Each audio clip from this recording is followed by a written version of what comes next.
WildBrain Ninjago has a problem with the way it animates characters' mouths. Is it a major show-ruining problem that completely tanks the visual presentation and the quality of the storytelling? No, not at all. But it is something that bugs me when I see it, so it's something I want to talk about.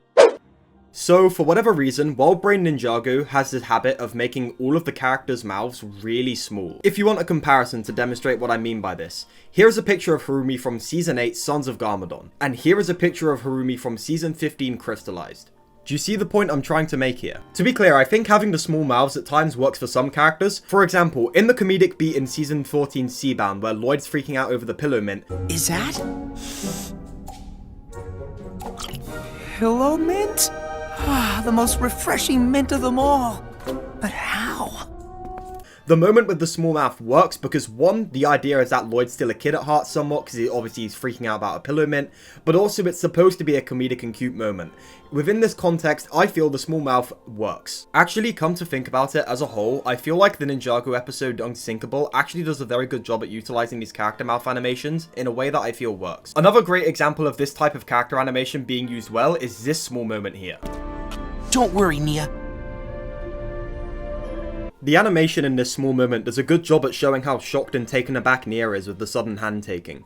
It's a great little moment between Jay and Nia that, at least I think, uses this type of animation well. It does a really good job at conveying Nia's emotions and showing us the general vibe of the scene. If this type of animation was used sparingly and depending on the character in question, I'd have no problem with it. The problem is it's used for everyone, and I mean everyone. Every single character who has a traditional printed on Lego minifigure mouth on their face gets this kind of animation treatment, and personally, I don't think that's the best call. The absolute best or worst example of this, depending on how you want to word it, that I can think of is a scene between Garmadon and Vinny in the episode Christopher from Crystallized. You are wise indeed, Vinny of NGTV News. How do we start? Start what? Being good.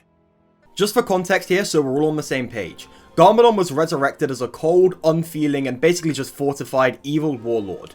He's only recently discovered he even has the capacity to feel any kind of caring emotions whatsoever, and is now having to grow into the idea of being an even remotely caring person at all, let alone a happy and good person. I really don't buy Garmadon looking this cute. And I think that's the root of the issue. I feel like WildBrain Studios wants to kind of cutesify every Ninjago character, and I don't know if that approach really works. Again, I want to clarify just so everyone's on the same page. Is this a major issue that absolutely ruins Ninjago? No, not at all. Is WildBrain Studios a bad studio because of this? No, not at all. This is, at the end of the day, a very minor thing. I just want to clarify that because I know for a fact there's going to be comments on this video saying, "You're nitpicking!" But yeah, I feel like WildBrain Studios kind of just needs to ease back on making everyone's mouths in this show really small for some reason. I get it's kind of a way to make the characters look more cutesy and like approachable to kids, I think. Correct me if I'm wrong on this because I could be wrong on that. But with the amount of times this is overused, I don't think it's working at the minute. Let me know what you all think of this though. Does this bug you as well, or is it something you don't care about? Because most of the time this is an issue that can be very easily looked past, but there are occasionally points where it gets egregious, so I'd love to hear what you all think in the comments. As always, thank you so much for watching this video, and be sure to leave a like rating on it if you enjoyed it. Be sure to subscribe to my channel and hit the notification bell if you find my videos enjoyable enough to do so, and thank you to the channel members whose names are on screen now. If you want to become a channel member yourself and support the channel directly, be sure to hit the join button. Although don't feel pressured to, you aren't obligated to give me money at all. Just watching these videos is enough support for me. Thank you so much for watching everyone, and I'll see you in the next video. Goodbye for now.